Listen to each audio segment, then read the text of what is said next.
স্বামীর সাথে অশান্তি হয়েছে, স্বামীর সাথে রাগারাগি হয়েছে, স্বামীর সাথে অনেক তর্কাতর্কি হয়েছে।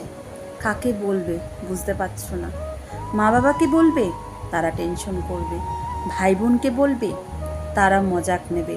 বলবে, ওরম স্বামীর সাথে সংসার করিস কেন, ছেড়ে দিতে পারিস না?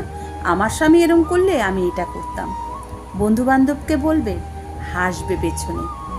পাড়া প্রতিবেশীকে জানাবে, তারাও হাসবে। এগুলো সব না করে নিজে একটা কাজ করুন আজকে, এই টিপসটা। কেননা আমিও একটা মেয়ে, আমার ঘরেও অশান্তি হয়। অশান্তি ছাড়া কিন্তু কোনো ঘরেই থাকে না। কেউ যদি বলে আমার স্বামী স্ত্রী আমরা কোনোদিনও অশান্তি করি না, এইটা মানা যাবে না, এটা ভুল কথা। তারা হয়তো লুকানোর জন্য বলছে, মিথ্যে বলছে, আর নয়তো নাটক করছে। ভাববেন, ভাই বোন, বাবা মা, ভাইয়ে ভাইয়ে, স্বামী স্ত্রী, প্রত্যেকটা মানুষের সাথে অশান্তি হয়। বলে না, চারটে বাটি যখন একসাথে থাকে, চারটে বাসন যখন, তখন কিন্তু সাউন্ড না হয়ে পারবে না, আওয়াজ তো একটু টুকটাক হবেই, তাই না? তার জন্য ঝগড়া যখন হবে তখন বাপের বাড়ি কোনোদিনও যাবেন না, ভাই বোনের কাছেও কোনোদিনও যাবেন না। কেন বলুন তো? বাপের বাড়ি একদিন থাকবেন, ভাই বোনের কাছে 2 দিন থাকবেন, বন্ধুদের কাছে 3 দিন থাকবেন, পাড়া প্রতিবেশীর কাছে 4 দিন থাকবেন। 5 দিনের মাথায় কিন্তু আপনার নিজস্ব গৃহতে কিন্তু ফিরতেই হবে আপনাকে। কেন বলুন তো? এতগুলো বছর, এতগুলো মাস, এতগুলো সময়, এতগুলো সেকেন্ড, এতগুলো টাইম আপনি এই সংসারটার পিছনে ব্যয় করেছেন। এই ঘরটাকে আপনি বানিয়েছেন। এই পাথরের ঘরটাকে আপনি ভালোবাসা, যত্ন সব কিছু দিয়ে আপনি এটাকে তৈরি করেছেন। একটা ছেলের সংসারে মেয়েরা আসলেই কিন্তু পরিপূর্ণ হয়, তাই না? তার জন্য কেন যাবেন বাপের বাড়িতে? কোথাও যাবেন না। ঝগড়া হবে, পাশে কোনো পার্কে চলে যান। তার থেকে ভালো একজনের কাছে আপনি কিন্তু যেতে পারেন। সে আপনাকে খালি হাতে নিশ্চয়ই ফেরাবে না, সে আপনাকে খালি হাতে কোনোদিনও ফেরাতে পারবেই না। সে আপনার ভালো বন্ধু হতে পারবে, সে আপনার মা বাবা হতে পারবে, সে আপনার ভাই বোন হতে পারবে, সে আপনার সখী হতে পারবে, সব কিছুই সে একজনই আছে, সৃষ্টিকর্তা। বিশ্বাস করুন, সত্যি বলছি, তার কাছে চলে যান। কোনো মন্দির বা আপনি মসজিদ, যেখানে আপনি চার্চ, যেই ধর্মকেই বিশ্বাস করুন, সেখানে চলে যান। গিয়ে তার সাথে ঝগড়া করুন, তার সাথে রাগারাগি করুন, তার সাথে মান অভিমান করুন। কান্না পাচ্ছে, তার সামনে কাঁদুন। লোকের সামনে কাঁদলে তারা হয়তো আমাদের সান্ত্বনা দেবে, কিন্তু পরে একদিন সেই সান্ত্বনাটা কিভাবে যে আপনাদের মজাক বানিয়ে আপনাদের ইজ্জতটাকে তুলে দেবে, আমরা টেরও পাবো না। তাই জন্য তার সামনে যদি রাগারাগি করেন, তার সামনে যদি কান্নাকাটি করেন, তার সামনে যদি শিকায়ত করেন, সে কিন্তু আমাদের কোনোদিনও বলবে না যে তুই এরম করেছিলিস, তুই এরম করেছিলিস।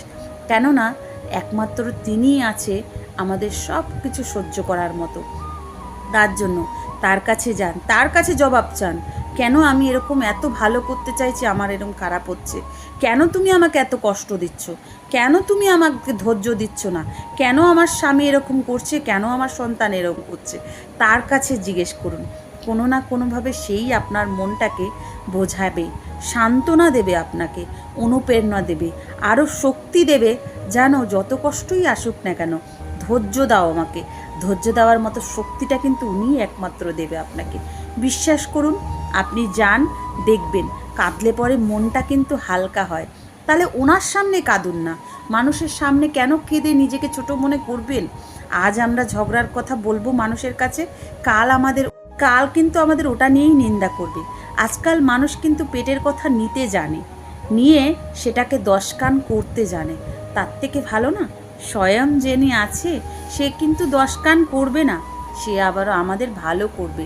তাই জন্য তার কাছে যান, সব দুঃখ, কান্না, বেদনা সব তার কাছে বলুন। বলে দেখবেন নিজেকে হালকা মনে হবে, নিজেকে আরও শক্তিশালী মনে হবে, আরও ধৈর্য যোগাবে। তারপরে হাসি মুখে ঘরে এসে নতুন একটা জীবন সংসার শুরু করুন। কেননা ঝগড়া প্রত্যেকটা ঘরেই আছে, তার মধ্যে এটা সমাধান না যে ছেড়ে বাপের বাড়ি চলে যাওয়া, তাই না? এসে আবার নতুনভাবে সেটাকে শুধরানোর চেষ্টা করুন। কি করলে এটার পথ দেখা যাবে, পথ বের করা যাবে, তিনিই বের করে দেবে। আপনি এসে শুধু ওই পথে হাঁটা শুরু করুন, নিশ্চয়ই উনি আমাদের খারাপ অন্তত করবে না।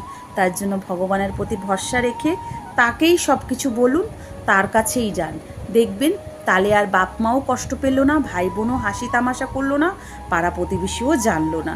সবাই ভাববে আপনি সুখেই আছেন, কেননা দরজাটা যখন খুলবেন হাসি মুখেই খুলবেন। বন্ধ ঘরের ভেতরে কি হচ্ছে সেটা আপনি আর স্বয়ং ঈশ্বরই জানা উচিত।